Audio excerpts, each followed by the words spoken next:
Hello! It is time to move to my next Dumas book. Now, last reading vlog, I said I was going to take a break because I was a little distraught by how the book ended. But that was 3 months ago. It's now September, and it's time for me to pick up another Dumas book. And it's been 3 months. That's a pretty good chunk of time, and it's partially because I needed to step away, but also partially because the next book on the list is The Count of Monte Cristo. And if you're unfamiliar with The Count of Monte Cristo, it's a 1,200-page book. That is a pretty big commitment. This is The Count of Monte Cristo.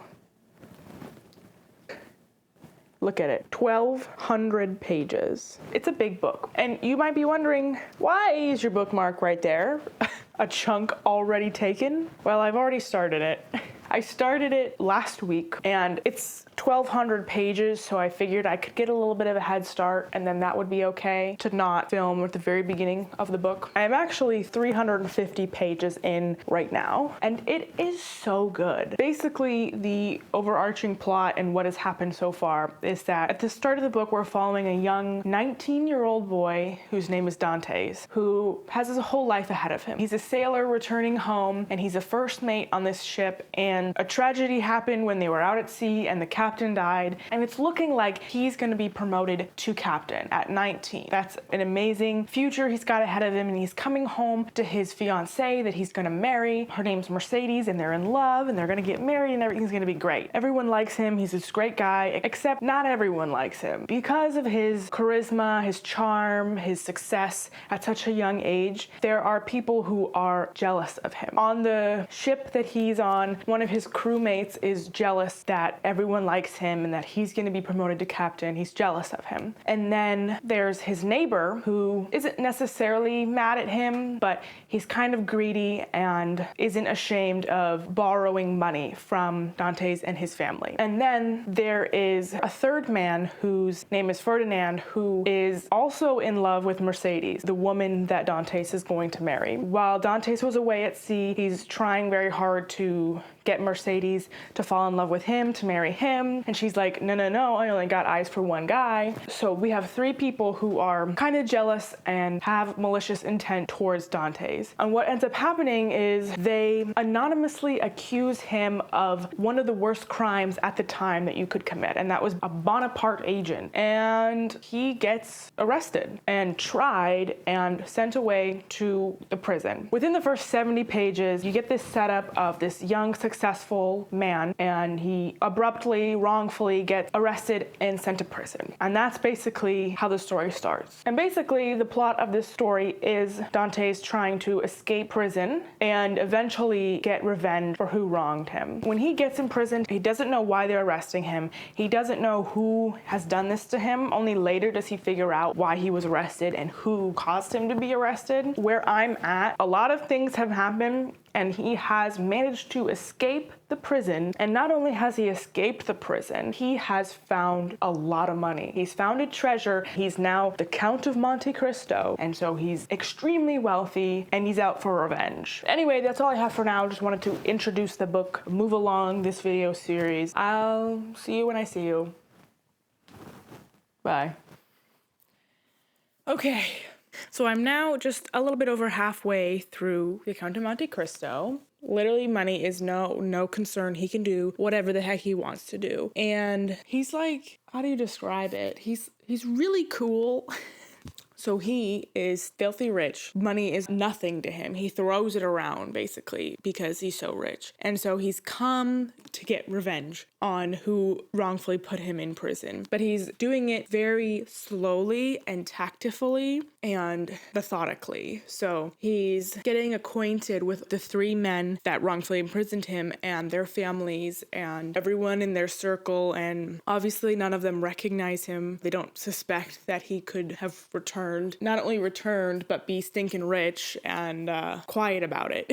So he's getting acquainted with all of these people and basically performing these miracles because of how stinking rich he is. He's just very generous with it and seemingly helping these people out. But he's obviously got a motive in mind. Like, he obviously has this underlying plot that he is putting into place to get his revenge on these men. And it's kind of tough because he's so so cool about it, and he's so smart and cunning and charismatic and generous. These people are like confused because they're really appreciative of the Count and are infatuated with him for a multitude of reasons. And some of them are kind of like, why is this guy here? Why is he being so generous? They don't know who he is or why he just showed up and how he's so rich. They're just like blown away by how rich he is. He's very questionable at times. Like if you had to put him on a character scale, I would say he's like a chaotic evil or a neutral evil, because he's got one goal in mind: to see justice, right? And so he kind of plays God. He's so rich, he can do whatever he wants. And he is deciding who deserves what punishment. It's not like he's extending wrath on everyone he meets. He is helping those he sees that deserve help, and I'm sure eventually he's going to deal the severe punishments that he sees fit for whoever he sees fit. So on one hand, you can understand it because he was so incredibly wronged when he was 19. He had done nothing to deserve that. So you can understand where he's coming from and why he's so passionate and angry about what happened to him, like totally justified. But then on the other side, he thinks he's way up here, that he knows right and wrong and he can deal justly for it. And, whether or not you agree with everything that he does is, he does some questionable things, but at the same time, he's really cool. He's really cool, really powerful. The plot is kind of complicated because he's orchestrating this plan that's taking years to play out. He didn't just come back and immediately enact his revenge. This plan is like methodically thought out and is taking very slow to build up, I think probably for just the maximum impact of justice. However that may look when that eventually happens. So it can be a little bit confusing at times because there's a lot of characters now, because he's implanted himself in these three men's lives. That includes each of them and their now wives and their children, and maybe they've achieved some other form of status, so like their name is different. So it can be kind of confusing with all of the different characters. So it can take a little bit of brain power to understand the plot and to really see how the Count is weaving himself into these characters' lives to take them down. But yeah, that's all I have for right now. I'm really enjoying it. I'll check back in with you later. Also, look, I finally hung up my Dumas poster.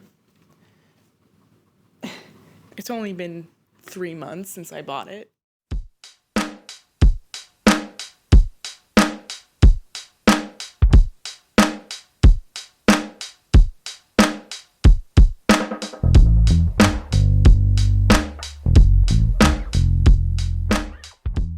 So I'm making macarons, and I want the shells to be brown because I'm making a s'mores macaron, but I don't have brown food coloring. I only have primary colors. Now, if you mix them together, they'll make a brown, but I feel like it's a risky move, but also like it doesn't really matter. It'll just look ugly.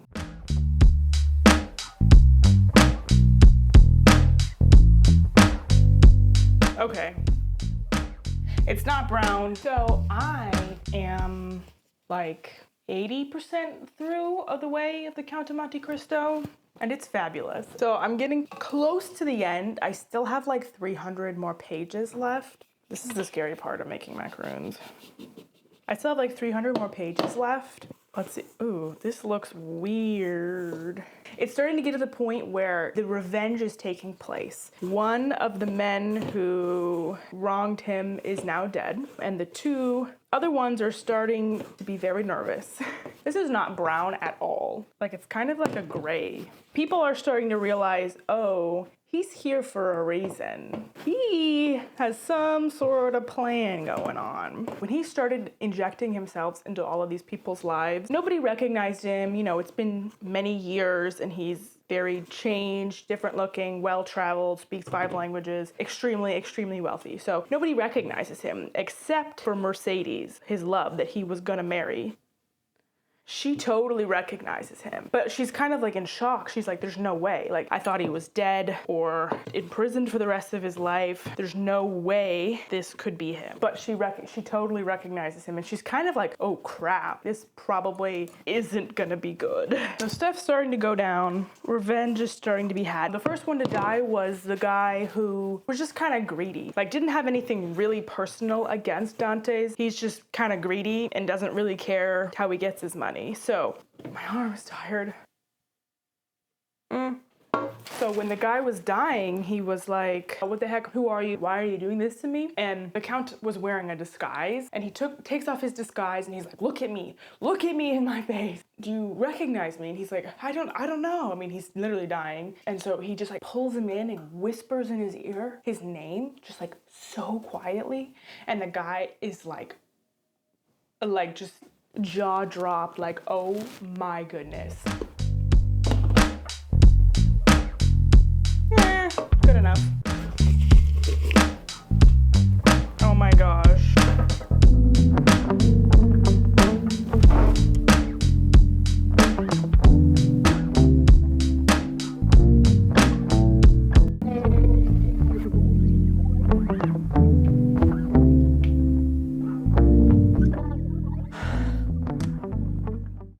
The deed is done. I finished it. It is really good. It's a really good story, but it is a lot to get through, and there's so many characters. There's like the main plot, right? And then there's so many branches attached to it. So many characters, and they can get confusing because characters have disguises or go by different names. So it's like, wait, who are we talking about again? So it can get confusing at times. Stuff happens, people die, bad things happen, and he has this moment of like, crap, did I take this too far? He starts to doubt himself. He has this moment with Mercedes where like, she's okay, you know, he's gonna make sure she's okay for the rest of her life, but she's lost her husband and her son has gone off to serve in the military, and she's just completely destroyed, basically. And they kind of have this connection, but at the end of the day, they have grown apart. They are no longer, you know, the young lovers that they once were. So they just have this like really sad farewell to each other. They come to the understanding that it's like, I mean, there never really was in question, but they just, you know, acknowledge the fact that they are, you know, grown up and on different paths and are no longer in each other's lives. But I think by the end, he kind of comes to the conclusion that like, you know, he did what he did. Everything at this point is just God's will, and it's how it's gonna be. And he quite literally sails off into the distance, and that's the ending. I'm still contemplating it. I would say he's chaotic because he doesn't mind destroying someone's life, but he doesn't do it unjustified. It's not like he's doing that out of evil. I'm still processing it. I'm still absorbing it. So I might come back later and give you more final thoughts. However,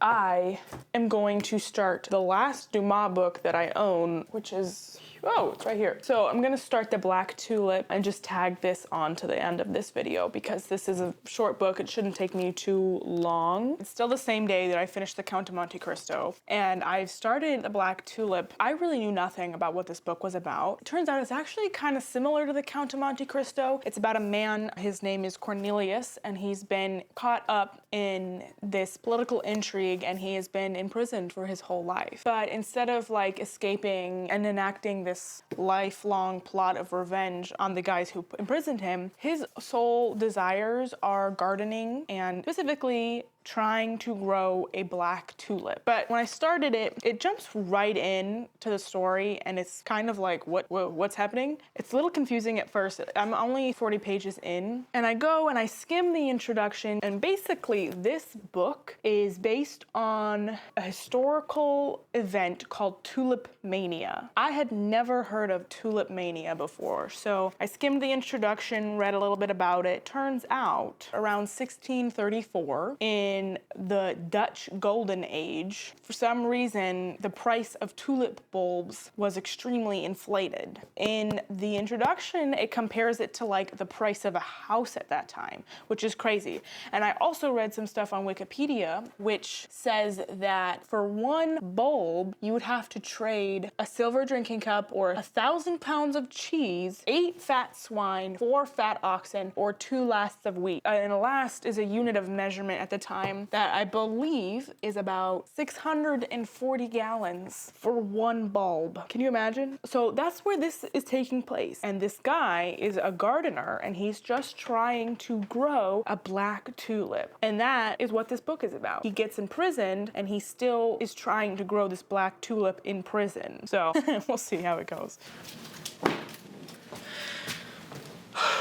It is the next day. I've been stewing a little bit about it, and it's really good. I think I've come to the conclusion that the Count of Monte Cristo would be classified as chaotic good because he's kind of like a Batman. Not completely like Batman, but a little bit. Batman just goes out at night and avenges people and brings justice to whoever's there needing justice. Whereas the Count of Monte Cristo is focused solely on the people who wronged him, but he also just gives generously to people who he sees fit. And he also gave a lot and helped some of these men's children. If they were innocent, if they didn't deserve to be brought down by the injustices of their fathers, then he would not only just spare them, but he would give to them and he would make sure they were set for the rest of their lives. So he's definitely a very interesting character, definitely a chaotic good because he's out here saying that he is doing God's work. I loved this book though. It's a hefty read. It's a lot. I would say that if you are interested in Dumas,